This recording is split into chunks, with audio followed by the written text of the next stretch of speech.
you if you're already thinking it. I guess when all was said and done, I was nothing more than a goddamn trendy-ass poser.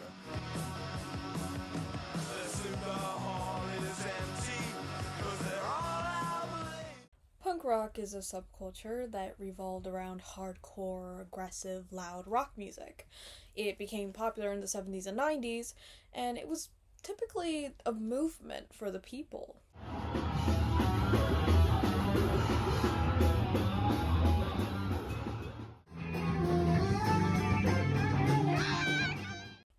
A track by Flea and Lice, entitled Up the Punks, kind of sold home to the idea that it shouldn't matter if how you dress. What matters is your ideologies.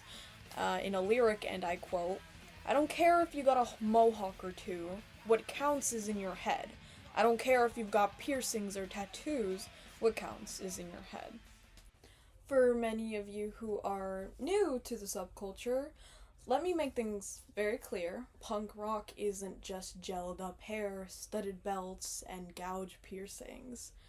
Punk rock is a movement. Punk rock is split into two types of people. We have the people who focus more on the style, and the people who focus more on the ideologies. People who focus on the style will dress a certain way, listen to certain kinds of music, while the people with the ideologies may not believe, I need to dress a certain way, I have the political belief to do this. And then there are those in between. Those in between adapt the style as well as the ideologies. So what's it mean to be punk rock? In Seth Con Egan's Pedagogy of the Pissed, he has 5 certain beliefs. The first one is the do-it-yourself ethic, DIY, which basically means do everything yourself. Don't go out and participate in capitalism, make your own clothes, buy at thrift shops. The second one, have a sense of anger and passion that really drives you to say something, anything that's on your mind. Have a sense for destructiveness that calls for attacking institutions when those institutions are oppressive or even dislikable. One must have a willingness to endure or even pursue pain to make oneself heard or noticed. And 5, a pursuit of the pleasure principle, a reveling in some kind of Nietzschean chasm. People of color have to be mentioned when I'm talking about punk rock, because that's kind of what I want to bring light to. The minorities, the marginalized groups who were fighting in these subcultures. They helped pioneer punk rock for what it was.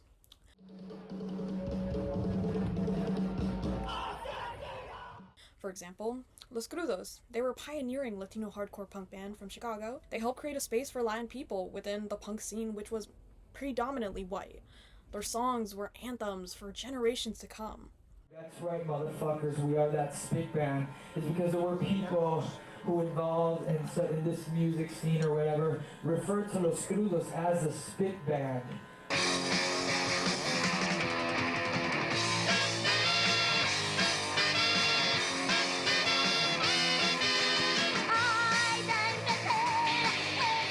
X-Ray Specs, English punk band formed in 1976, known for being one of the first punk bands led by a woman of color, the singer Polly Styrene, who was a black woman.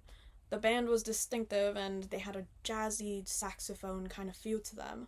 Styrene had very unique vocals, and she was very active and spoken out about the anti-consumerist beliefs she had in her lyrics, and she tackled themes of feminism as well as identity and being punk rock. Well, Fishbone formed in 1979. They were a more varied band. They dealt in punk, folk, reggae, but they mixed their culture into their music, which helped give light to more diverse groups of people in a community. 1, 2, 3, 4.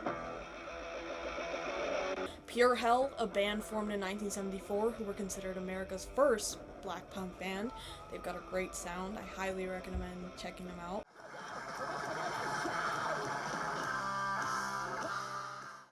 Even now in the present, we have Soul Glow, who were a band that formed in 2014. They're more modern hardcore punk rock, but all their members consist of people of color. They're very active about their lyrics and their music. It's very loud, and their shows are entertaining.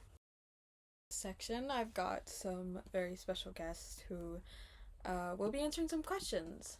Hello, my name is Piper.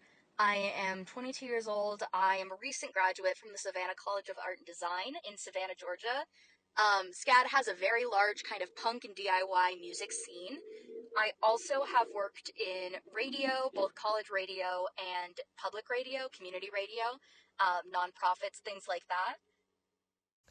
Hi, my name is Mari. I currently attend Georgia State University as a student majoring in healthcare informatics. Hello, my name is West. I'm 21 years old and I'm a junior illustration major at Cal State Fullerton. Here are the questions I'm going to ask them. What is punk rock to you?